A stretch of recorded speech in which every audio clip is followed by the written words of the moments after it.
The much-talked-about presidential debate has come and gone, but not without its drama, which has kept Nigerians wondering and talking about so many things. People are wondering why the incumbent, President Muhammadu Buhari, shunned the debate, and why his closest challenger, Alhaji Atiku Abubakar, went to the venue and later excused himself. The debate was supposed to be a presidential debate. Such debates world over lose their essence and savor once the incumbent is not present, and it is unthinkable that the incumbent in the U.S., for example, would miss out on such a debate, since the debate is designed to scrutinize the performance of the incumbent, his party, and extract commitments from the contenders. It is therefore sad and unfortunate that President Muhammadu Buhari did not seize this all-important opportunity to engage his challengers and Nigerians through the debate. His absence totally vitiates the importance of the debate and obliterates its essence, just like a well-advertised world heavyweight boxing match is scuttled by the absence of the reigning champion. Such a disappointment cannot even be assuaged or compensated for by the challenger, no matter how much he tries to entertain the crowd with shadow boxing and showboating, which is what a presidential debate without the incumbent is.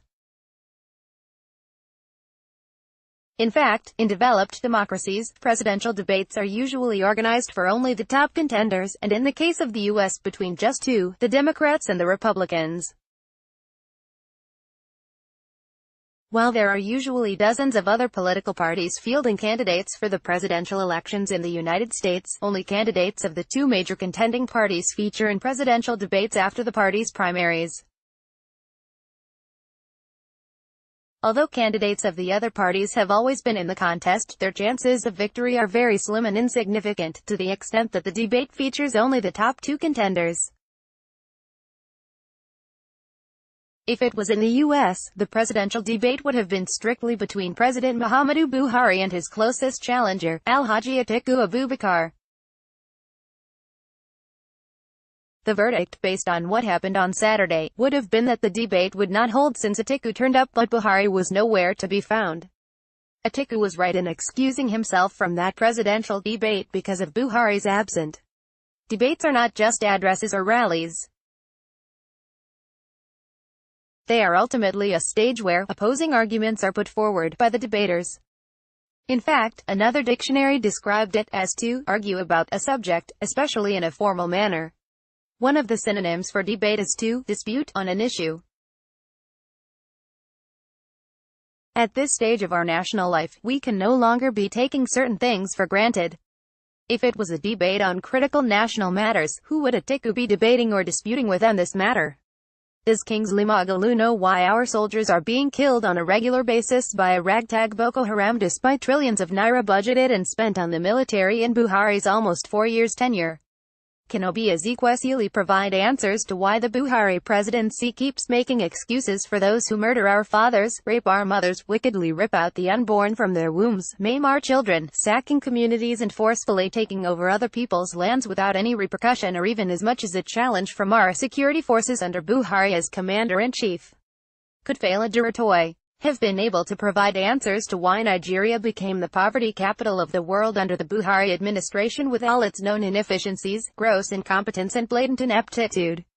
Who among them could have explained why the fight against corruption under this administration has been turned to a fight against opposition? Who among them would have been able to provide answers to why appointments are lopsided and why Nigerians have been so bitterly divided along ethnic lines under the Buhari presidency based on the words and actions of the president and his officials? Critical issues and questions of national importance would have come up at the debate, to which only the incumbent would have answers to.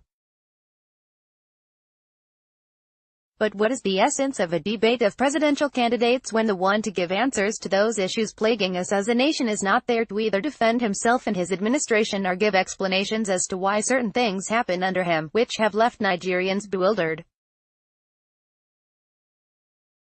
Such argument on the podium would then give all the candidates, including the incumbent, a chance to put forward what they would do differently going forward. This is why a debate is between the forces for and those against. It is not a narrative exercise. It is an argumentative one.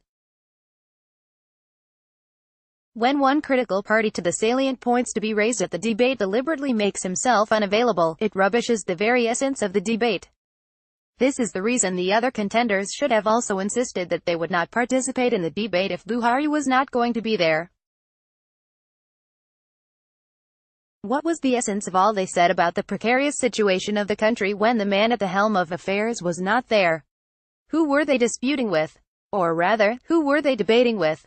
The truth is that all the other candidates who chose to go ahead with the debate did not do so because they are comfortable with the fact that Buhari was not present or that they love Nigeria and Nigerians more than Atiku, but only seized the opportunity of rare free live television coverage provided by the occasion to speak of their ambition and have their faces on camera.